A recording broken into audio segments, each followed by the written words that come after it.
are back with comedian Doug Boyle, and I'm quitting alcohol. So I'm back on the fucking studio mic again for the first time in like 3 months or so, and it feels good.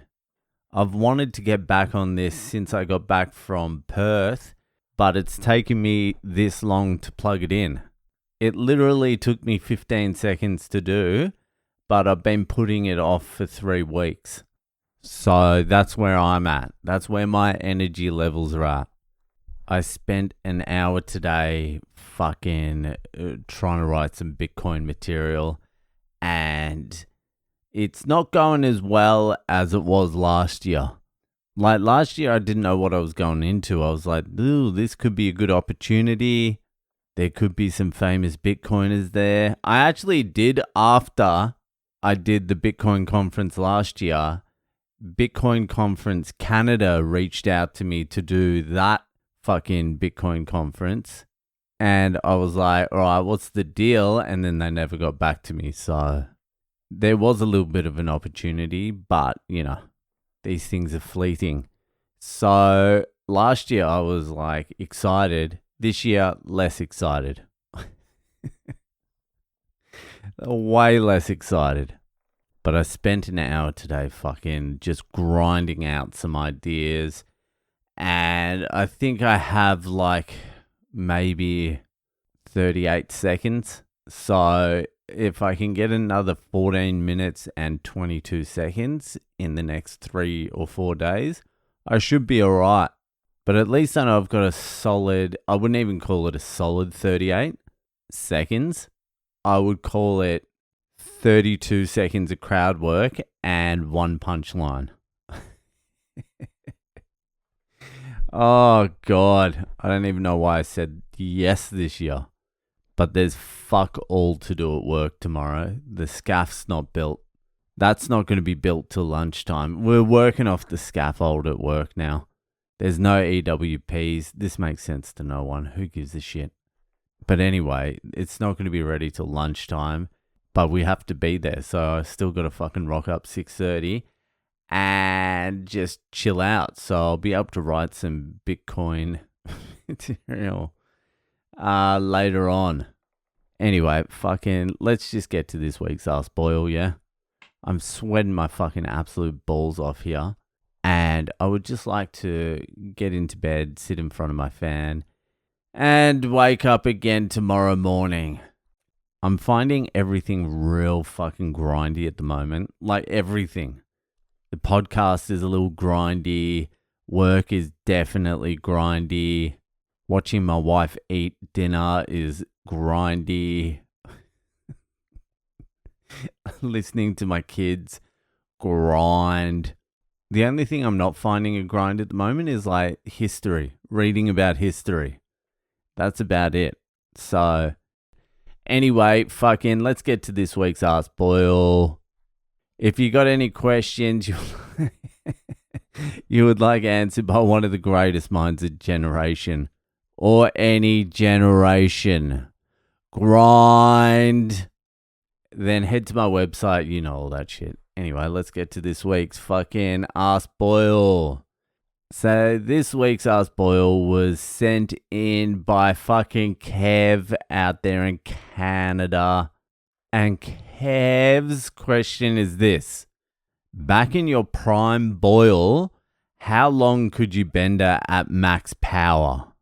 Well, Mr. Bacon, you have come to the right place.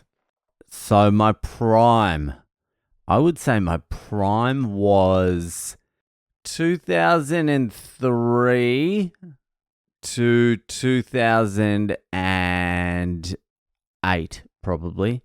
So what's that? 19 to 25. Nah, that wasn't my prime.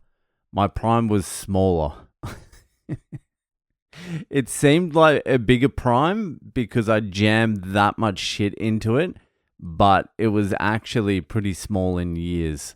So let's take it to 2004 to 2008 was a prime year. That was like the end of my prime.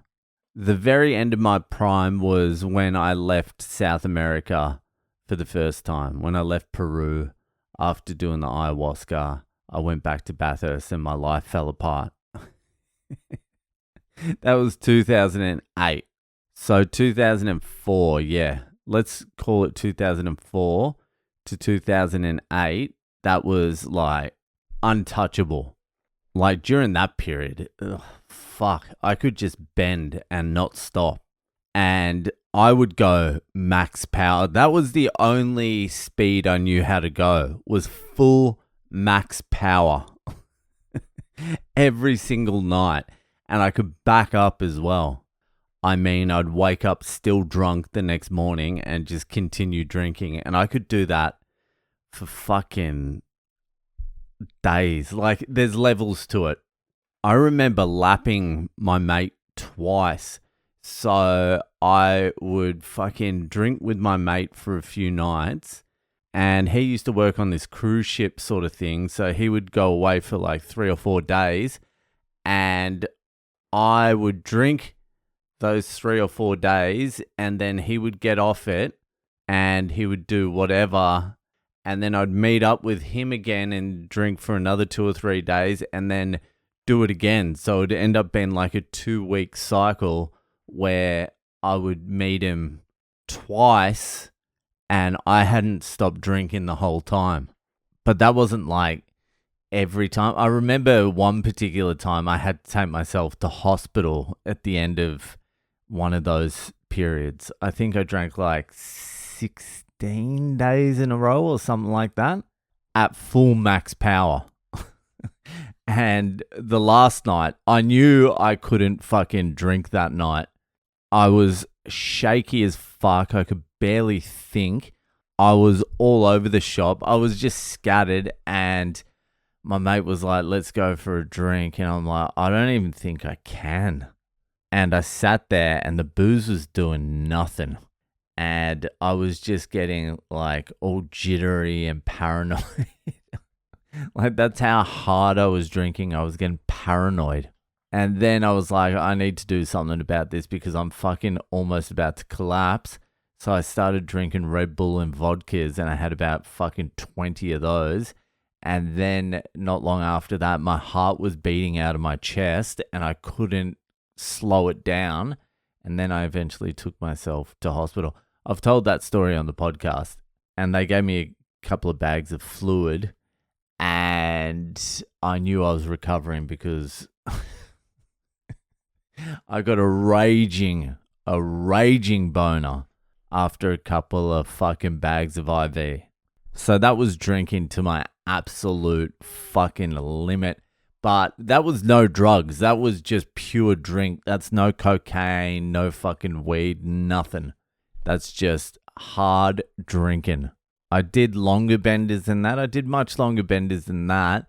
But a lot of that has like an asterisk next to it because it was like drug assisted. I don't count that. I just count hard drinking. So I would do like a 2-week bender. I would not be in real good condition at the end of that. But that's max power. That's like hard. That's like going out there and obliterating yourself every single night. And I wasn't like a quiet drinker either. It wasn't like I would get hammered and just fall asleep. I would get hammered and I would turn into an absolute maniac. It would give me like this psychotic energy where I could just keep going. And I was just looking for trouble all the time. I was just like a fun junkie or some shit like that. And the more I drank, the more I wanted to drink. So it was intense drinking. But another thing with my drinking was like, I was always drunk. Like, I was never holding it well. Like, no one was ever like, Boyle's not drunk. They were like, oh, he's definitely drunk.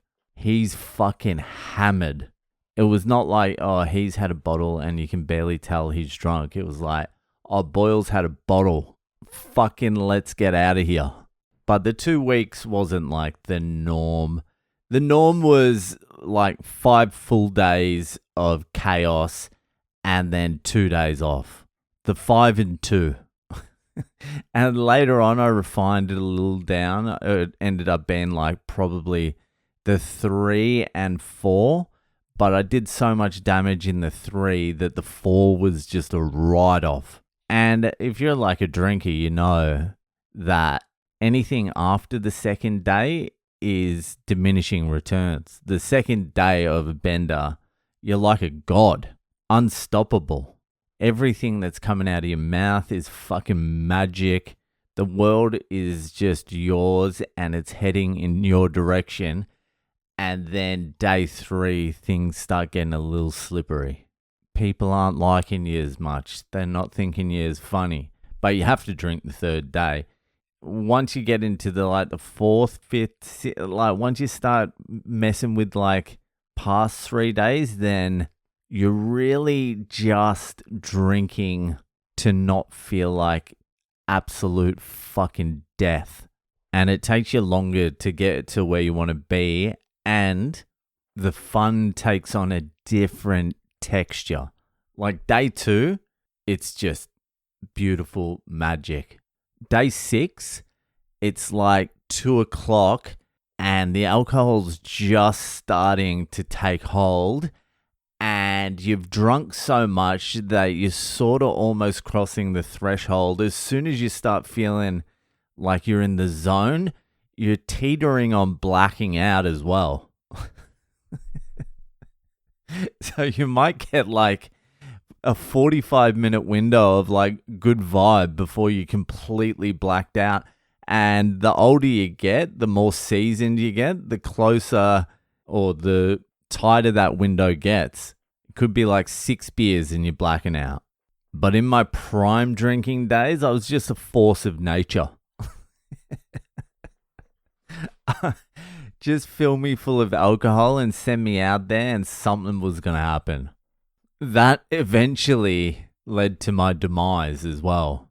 And it wasn't like I wasn't getting hangovers and it wasn't like I wasn't blacking out. I would just drink through it. I would throw up and recover and I would just continue drinking through it. I wouldn't call it a night if I threw up. That's crazy. You just throw up and then you move on. Occasionally I'd pass out and I'd wake up an hour later, but that was just that was rare, but it also didn't stop me. I wasn't it was time to go home. I was all right, I passed out for a little bit. Let's kick on.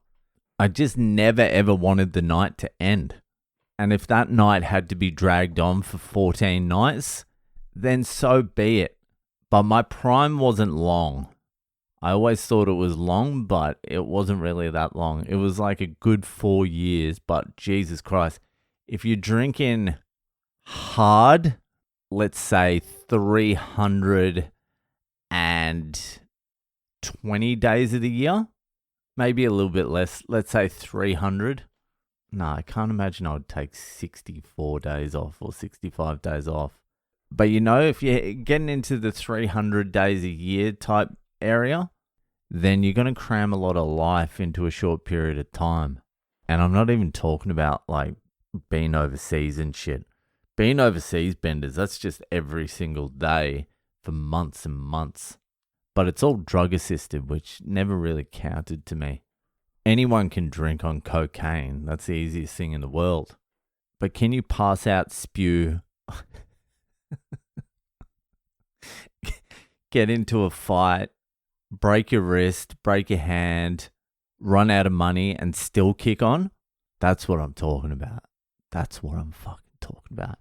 Anyway, sometimes it's fun to think about. But that'll do. Thanks for the question, Kev. Appreciate it, mate. That'll do for tonight, and I'll see you the fuck later.